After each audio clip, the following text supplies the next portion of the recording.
কুড়িগ্রামের ফুলবাড়ী উপজেলার সদর ইউনিয়নের পশ্চিম পানিমাছ কুটি গ্রামে একটি কবর খননের সময় দুপাশের গায়ের মাটিতে আরবি হরফের মতো ছাপ বের হয়ে আসে। এ খবর ছড়িয়ে পড়ার সাথে সাথে ওই ছাপ দেখতে উৎসুক জনতার ঢল নামে। ভিড় সামলাতে শেষ পর্যন্ত কবরের পাশে মোতায়েন করা হয় পুলিশ। বৃহস্পতিবার সকালে এই ঘটনা ঘটে। আমি কিন্তু সবসময় কবর ঘুরি বেড়াই, যেখানে খবর হোক আমি যাই।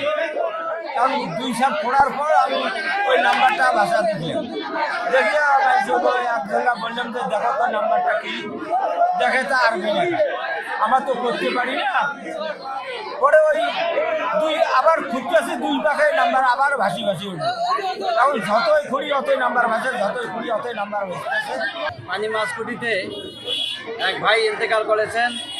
ওনার কবর খুঁজতে গিয়া দেখা গেল যে কবরের পশ্চিম সাইডে ইয়াসিন শব্দটি, ইয়াসিন দুইটি অক্ষর ভাসি উঠতেছিল। আমি এখানে এসেই নিজের চোখে দেখতেছি হাজার হাজার লোক দেখতেছে। তো আমি যে হরফগুলো দেখলাম ইয়াসিন, এটা স্পষ্ট বোঝা যাচ্ছে এবং পরবর্তীতে আরো অনেক হরফ দেখা যাচ্ছে।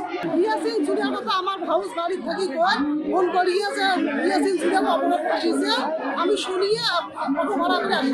পশ্চিম পানিমাছ কুটি গ্রামের মৃত জব্বার আলীর পুত্র ইসমাইল হোসেন গতকাল বুধবার রাতে হৃদরোগে আক্রান্ত হয়ে ঢাকা মেডিকেল কলেজ হাসপাতালে ইন্তেকাল করেন। তার মরদেহ দাফন করার জন্য ওই কবর খনন করা হচ্ছিল। কবরের আকার যত বড় হতে থাকে আরবি হরফগুলো মুছে যাচ্ছিল না, বরং আরো স্পষ্ট হয়ে ওঠে। পরে দুপুর 2:15টার দিকে ইসমাইল হোসেনের মরদেহ ওই কবরে দাফন করা হয়। কবরের গায়ের এক পাশে আরবি হরফে বিসমিল্লাহ, ইয়াসিন ও অপর পাশে মিম হা মিম হরফের ছাপ রয়েছে বলে জানান এলাকাবাসী। সময় সংবাদ, কুড়িগ্রাম।